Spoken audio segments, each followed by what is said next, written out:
ખતરનાક આગ બરસતી ગરમી, અસ્ત વ્યસ્ત જનજીવન।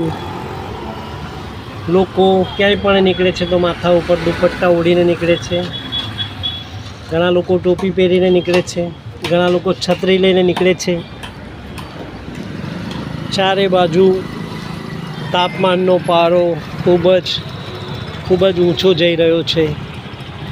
બજાર બધા સુમસામ થઈ રહ્યા છે। લોકો કામ વિના ઘરમાંથી નીકળવાનું ટાળી રહ્યા છે અને એ ખૂબ જ સરસ છે। અને અમદાવાદ અને એવા બીજા ઘણા મોટા શહેરોમાં સરકારે રેડ એલર્ટ જાહેર કર્યું છે કે બપોરના સમયે કોઈ પણ કામ ધંધો તડકામાં નીકળવું નહીં, ફરવું નહીં। મજૂર વર્ગ લોકો જે છે એ લોકોને પણ 11થી સાંજના 5 વાગ્યા સુધી કામ બંધ રાખવાના આદેશ આપ્યા છે। અને આ ખૂબ જ સારી બાબત છે કે સરકાર ધ્યાન આપે છે। સરકારની નજર દરેક જગ્યાએ છે। ચારે બાજુ ખૂબ જ ગરમી પડી રહી છે, ખતરનાક તડકો। જમાનો બદલાઈ ગયો પણ હજુ પણ આ લોકો ઊંટ લારીને મૂકતા નથી। જાનવરને પણ તાપ નડી રહ્યો છે। જનજીવન અસ્તવ્યસ્ત। સુરત દાદા સોળે કળાએ ખીલેલા છે।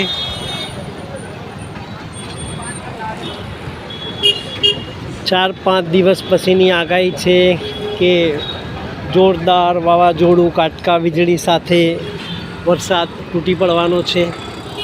લોકો શરબત, લીંબુ સિકંજી એવું બનાવતા થઈ ગયા છે। ઘણું બધું વેચાય છે પણ ખૂબ જ તાપ તડકો હોવાથી ઘરાગી એકદમ નહીવત છે। દરેક દુકાને તમે જોઈ શકો છો, બધી દુકાનો ખાલી છે। આવા તાપ તડકામાં કોણ માણસ નીકળે? રેડ એલર્ટ જાહેર છે કે ગરમીમાં કામ સિવાય નીકળો નહીં। જેટલું બને એટલું પ્રવાહી વધારે લેવું, લીંબુનો શરબત, છાશ, બજારમાં મળતા ઠંડા પીણાઓ ક્યારેય પણ કોઈએ પીવા નહીં। જે બિચારા મહેનતવાળા લોકો છે એ લોકો ખરા તાપમાં પણ ચાલતા વજન ઉપાડીને જતા જોવા મળે છે।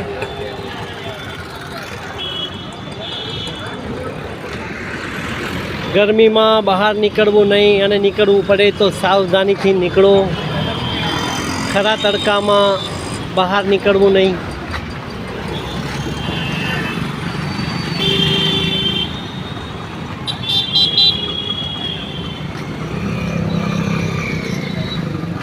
સાવધાન રહો, સુરક્ષિત રહો, પોતાનું ધ્યાન રાખો।